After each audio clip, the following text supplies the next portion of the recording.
Good day, sir. Are you there? Good day. Am I pronouncing your name right? Yaron Brock? Yaron Brook. Yaron Brook. Sorry Hey, about that. that's okay. I'm Uh, used to it. Thanks for coming on the show. You were in New York recently. We didn't get to have you on then. Yeah, no, sorry I missed you guys. Now, the Trump presidency for you. Uh, Now, the thing I find funny about libertarians is they weren't really on board before the election, and now I feel like they're kind of happy with the way things went. A little bit. Well, maybe some libertarians. The way things went was going to be bad either way. So I'm not happy with the way things went, but I couldn't have been happy with the way things went. If Hillary would have been elected, I would have been just as depressed. But no, I don't think Trump's good for America. I don't think the fact that he got elected is a good sign about where the American people are. I think we're in for some hard times. Really? Like what? Well, I mean, partially it's who knows, right? The guy's completely unpredictable, and it's hard to tell what he's actually going to do and what he actually stands for. He is unprincipled. He doesn't know what a principle is. He's got a list of concrete issues that he's going to cover. So part of the issue is a huge uncertainty. We just don't know. But if he follows up on things like limiting immigration and with Jeff Sessions as Attorney General, I believe he's going to follow up on that. In particular, limiting H-1B visas, limiting illegal immigration. That's a disaster for this country, particularly for Silicon Valley, where most of the production in this country actually happens, where most of the wealth is actually being created. If he follows up on trade, I mean, that's an unmitigated disaster. Trade, to raise tariffs on Mexico and China and Japan and all these other countries would lower the standard of living of Americans significantly. So, well, wait a minute. With the H-1Bs, I think everyone talks about major CEOs and the guys behind Google and YouTube, and they focus on those guys. But when I think of H-1Bs, I think of Disney employees having to train the Indians who are going to be taking their jobs. There's a whole sort of middle class. You've got one example of this, which has been blown out of all proportion. Yeah, there's some Indians who can come in and do a much better, much more productive job, which means that we get a better product at the end of the day. But look, there are massive numbers of engineers in Silicon Valley and at Disney and all over the country who came in on H-1Bs and are working hard and are producing and are creating and are adding real value in this country. And the idea of demonizing productive people who actually have a job in this country are working when we have a massive shortage of engineers. We don't train enough American engineers in this country. That's just a fact.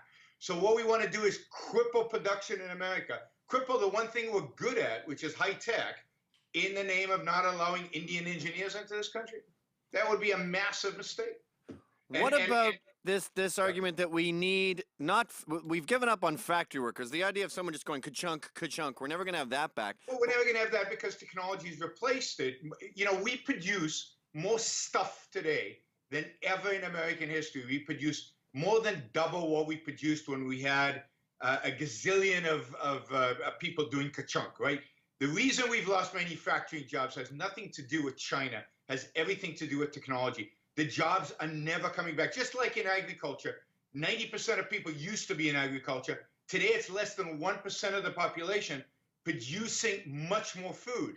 That's great. That means we're more productive. The same is happening in manufacturing. We're going to have less people producing more stuff. Cool. That's wonderful. That raises all of our standard of living. Right, but what about the fancy stuff, like high-tech manufacturing, airplane parts, pharmaceuticals? There's some things, the high IQ stuff, really, that we're good at manufacturing ourselves, the ball bearings for the 747's grapple grommet. But we're particularly good at manufacturing that because we've always had an immigration policy that's allowed the smartest people, the most able people in the world to come here. A significant number of startups, I think over 50% of startups in Silicon Valley have at least one immigrant as a founder. That's what we want to limit. We want to limit the number of new companies that are created in the U.S. that hire Americans and foreigners. And anyway, we're all immigrants, so who cares? Oh, come on, that's such a cliche. Well, I'm an immigrant. I don't know how many generations you go back. 0. I moved here in '99. There you go. So we are all immigrants. So let's embrace that fact. Immigrants are wonderful. They add to this country if we insist that they assimilate. So what we should be focused on is on the evil of multiculturalism. We should be focused on the evil of the idea that they should preserve their culture and their culture is just as good as ours. And instead, and it's a focus on dismantling multiculturalism and allow immigrants who can find a job here, who can pick apples when Americans won't pick apples, who can work in Silicon Valley when we don't have enough engineers in Silicon Valley, to actually work here. Look, 3/4 of PhDs and MAs in technology and in sciences are given in American universities to foreigners. And then we kick them out of the country. That is nuts. We're subsidizing their education, and then we're telling them to go somewhere else to create jobs. But don't millions of them just stay illegally? No, I mean, millions of low-skilled immigrants stay illegally because they have nowhere else to go.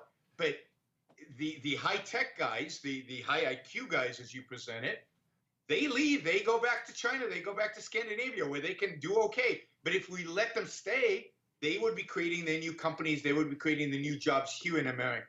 I understand what you're saying, but we're dealing with such intense numbers that assimilation becomes impossible. With 50 million illegals, you have these sanctuary cities where you can go up. Even Puerto Ricans here in New York, they can go to Spanish schools and never learn how to write English properly.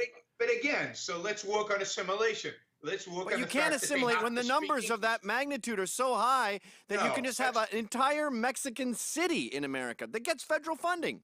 But that was the same of every immigrant wave. In the 19th century, we assimilated into this country massive numbers of people, far exceeding. But it was culturally encouraged back then. Now it's culturally discouraged. Well, but that's the fight. Let's fight on the culture about encouraging assimilation instead of putting up walls. Walls are a sign of defeat. It's a sign that we've given up on our culture. It's a sign that we can't convince people anymore to assimilate, so we're building a wall to prevent them from coming in.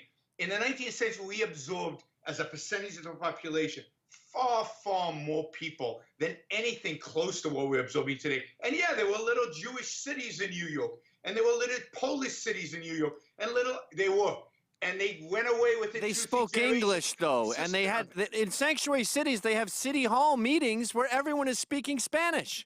They try to change the laws in these towns and make drunk driving legal. In the south side of New York, Yiddish used to be the second language of New Yorkers. Come on, the same thing happens with every wave of immigration. And, the question is, do we insist that the second generation gets assimilated? And that's a cultural fight worth fighting.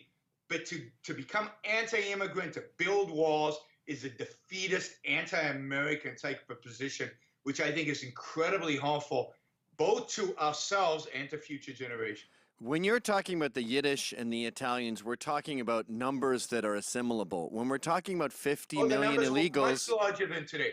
Much larger than today. Look at the history books.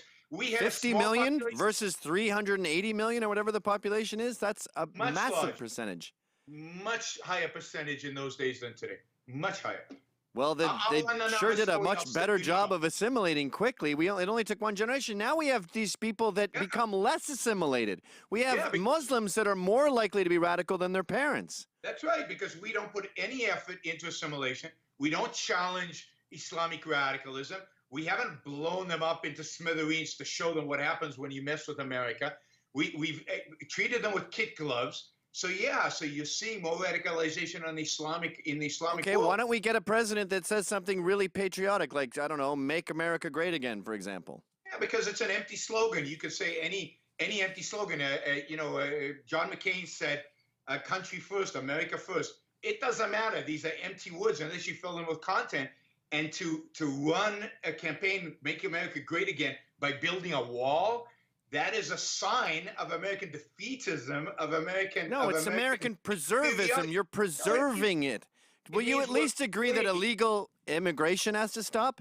It means we're afraid of assimilating new people. It means we're afraid of setting up a proper legal immigration system. We're not confident enough in our culture to be able to assimilate these people. But that's sad. That's a sign of defeatism.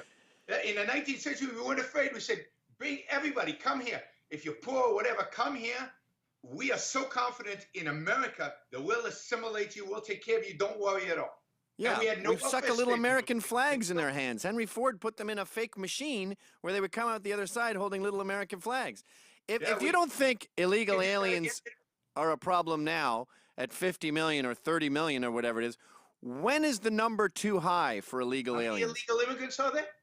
There's about 30 to 50 million.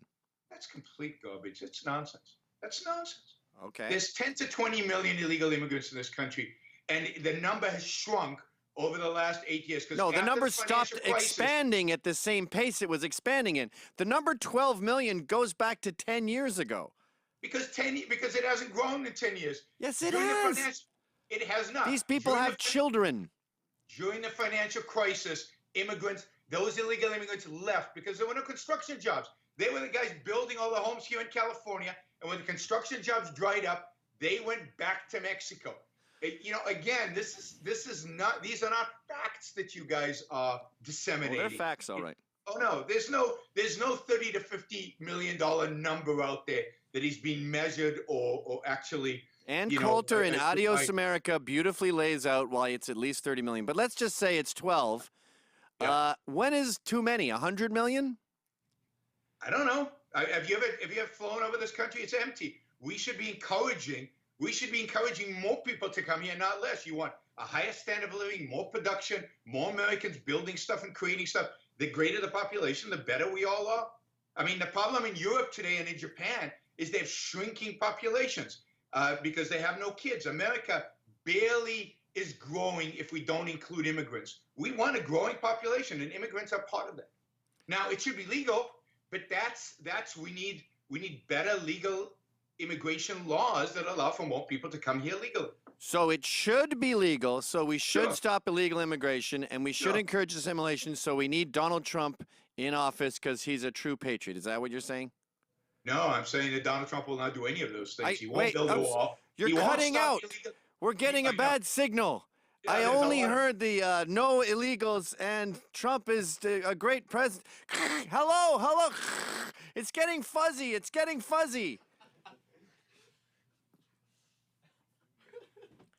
See, that's why I have to get guys in here who can debate smarty pants, because I'm dumb. But I do definitely think that we're up to 30 million illegals, and you can't assimilate when the numbers are too high. But as far as should we cut H-1Bs and stuff, it's kind of out of my league. I know that Indians are taking tons of jobs in tech. What percentage of those jobs we could handle on our own? Too hard, too mathy.